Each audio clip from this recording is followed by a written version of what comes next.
Hey Leute und herzlich willkommen zu diesem wunderschönen Video mal wieder, natürlich an einem wunderschönen Nachmittag. Ich weiß nicht, wie es bei euch ist, aber bei mir regnet es gerade.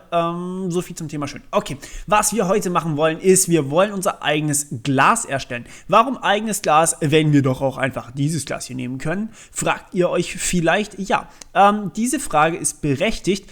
Aber naja, wir sehen zunächst einmal, dass das Ding Glas ist. Ich werde euch gleich die Frage noch beantworten, aller Detailreiche, die wir brauchen. So, und wir merken auch, dass das Glas ist. Au. Und ich kann wieder dagegen laufen. Au, ich komme nicht durch. Also es ist Glas, aber es ist komplett durchsichtig. Es ist perfekt geputzt und es ist wunderschön. Und genau das ist der Fehler. Denn in manchen Spielen wollt ihr vielleicht einfach mal dreckiges Glas. Oder ihr wollt Kirchenfenster oder ihr wollt irgendwelche farbigen Gläser einfach haben und dazu, oder ihr wollt Lavagläser haben, kann natürlich auch vorkommen, das wäre geil. Lasst uns Lavagläser machen. Okay, wir machen Lavagläser, allerdings ohne, dass es sich bewegt. Das könnt ihr dann einbauen. Ihr wisst ja, wie es funktioniert.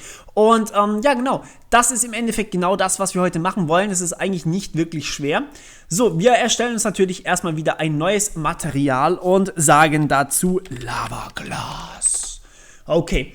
Sowas wie dunkles Glas wäre dann natürlich auch kein Problem, aber wir wollen jetzt Lavaglas haben. Und dieses Lavaglas soll sich aber nicht bewegen, ausnahmsweise mal. So. Und was wir jetzt hier machen ist, wir müssen natürlich erstmal wieder eine Textur finden.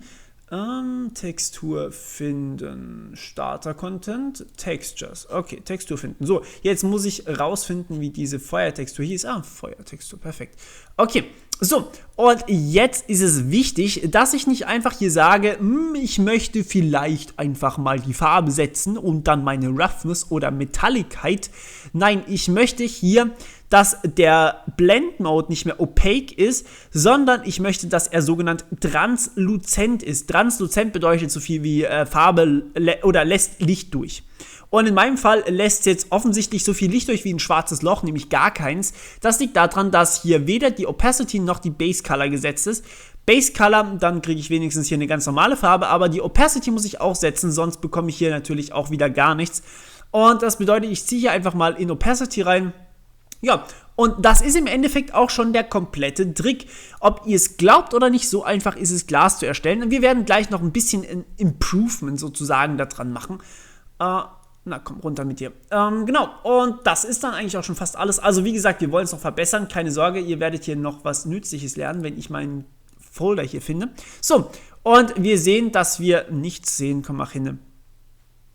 Okay, während es offensichtlich lädt und viel zu lange braucht für mich, damit ich euch irgendwas Vernünftiges beibringen kann und euch nicht langweilig wird, wollen wir gleich dieses sogenannte Improvement machen oder die Verbesserung dafür.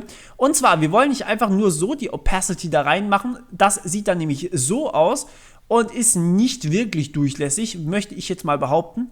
Aber sieht ganz nett aus. Naja, aber wir wollen natürlich, dass das Ding auch wirklich durchsichtig oder durchlässig ist und deswegen gehen wir hierher und suchen uns wieder mal Multiplizieren raus. Multiplizieren. Wir lassen das Ergebnis dann die Opacity sein und den Input lassen wir hier das sein. So, und jetzt können wir hierher gehen und können die Konstante reinpacken. Und zwar eine Konstante, die sozusagen angibt, wie viel Prozent durchsichtig das Ganze ist. Also 1 bedeutet komplett undurchsichtig und 0 bedeutet offensichtlich komplett durchsichtig, also 0 ist auf jeden Fall nicht die richtige Wahl. 1 wäre auch nicht die richtige Wahl, wie wir gerade schon gesehen haben. 1 ist, wenn ihr dieses Multiply hier nicht reinlasst. Und deswegen nehmen wir jetzt einfach mal 0,5 und speichern das Ganze. Und das sollte dann uns zumindest so den Eindruck von durchsichtiger Lava geben, was natürlich nicht ganz so viel Sinn macht, aber es sieht schon irgendwie geil aus und ja, mir gefällt's. Also die Idee mit Lavafenstern war irgendwie ganz cool, ich mag es persönlich.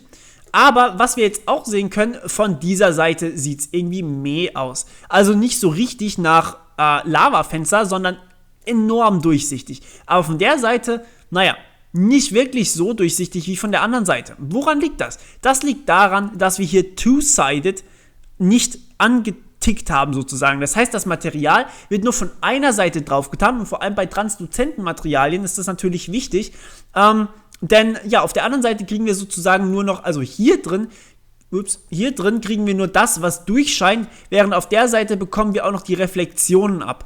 Und deswegen müssen wir hier einfach auf Two-Sided gehen und plötzlich haben wir ein Material, das auf beide Seiten angelegt wird und auf beide Seiten dann eben auch diese Durchlässigkeit simuliert. Und dann kann es aber auch sein, dass wir dieses 0,5 vielleicht noch ein kleines bisschen reduzieren müssen. So, und ja, so sieht es dann tatsächlich aus. Wenn ich jetzt so seitlich durchfahre, dann kann man dieses Two-Sided auch sehen. Wir sind jetzt hier genau in der Mitte dieses Two-Sideds. Und wir sehen, was Two-Sided bedeutet. Davor war es nur auf dieser Seite. Two-Sided bedeutet aber, ich mache es auf beide Seiten, also die Oberseite von meinem Block sozusagen und die Unterseite von meinem Block. Und deswegen sehen wir hier auf der linken Seite dasselbe Material nochmal. Genau. Und eben, dann sehen wir hier drin, dass es genauso cool aussieht wie von außen. Und ja, mir gefällt das Ganze irgendwie, auch wenn es absolut keinen Sinn macht. Ihr könnt jetzt hier gerne noch Bewegungen reinfließen lassen. Ihr wisst ja, wie hatten wir hier draußen schon gemacht. Einfach mal ein anderes Tutorial dazu angucken und schon habt ihr eine fließende Lavawand natürlich, nicht Land. Okay, gut, das war's von meiner Seite schon wieder. Ich hoffe, es hat euch gefallen und wir hören uns beim nächsten Mal. Bis dann, ciao.